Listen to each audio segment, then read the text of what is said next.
God is always the same.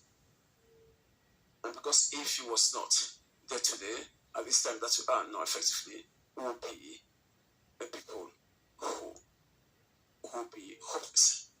Because with what we are also living today and experiencing, we say to ourselves that if God wasn't there amongst us, if the Lord wasn't there for us, what then we will become?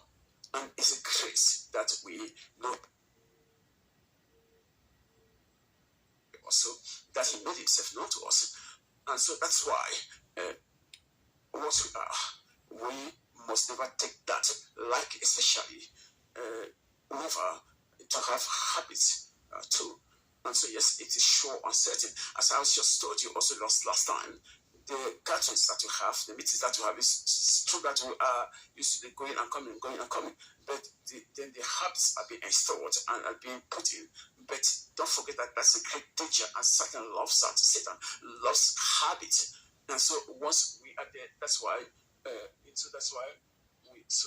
that for us it's always like this, and do or enter that we must do like this and do like that. And so that too is not God too. And so not God is always the God that is always permanent.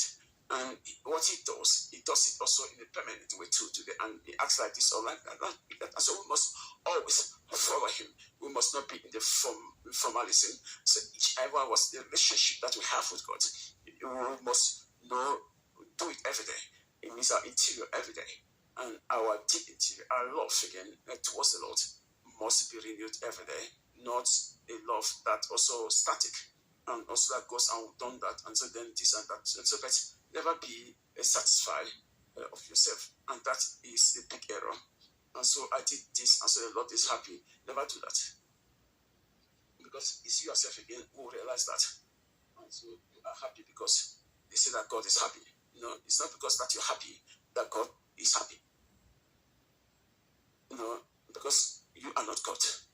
It must be that you be as God is. So I'm sure that he's happy because God is happy because he found me in what he is doing, in what you are doing, so that you makes me to be happy. And you have understood that. And so that you must always be very, very, very demanding towards yourself.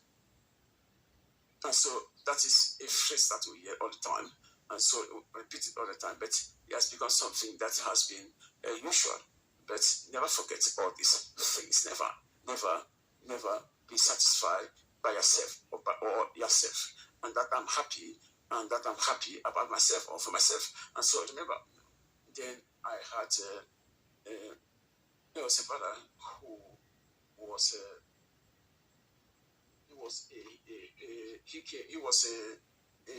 gas technician. So he had a problem with the heater. So he installed it again in the part of the bathroom and got it.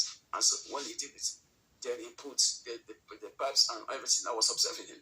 Then I saw, then he's smiling. I wondered. He said to me that, brother, I'm very happy by myself. I'm happy with myself because the connection that I did and the installation that I've done, I'm very satisfied in what I've done that. I looked at him. I said, that succeeded. And so he was happy about himself. And I see that his brother is succeeded. I didn't say nothing to him. Then you can see that when we make a vow to God, he was satisfied of his job and he was happy with the work that he did. But the person that had to be satisfied instead is me.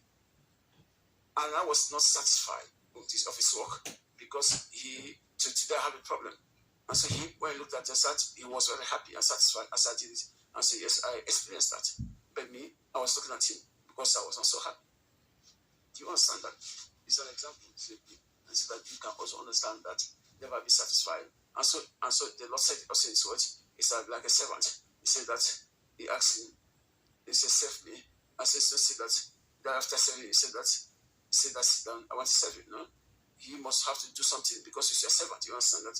And so I'm talking about what the Lord, understand.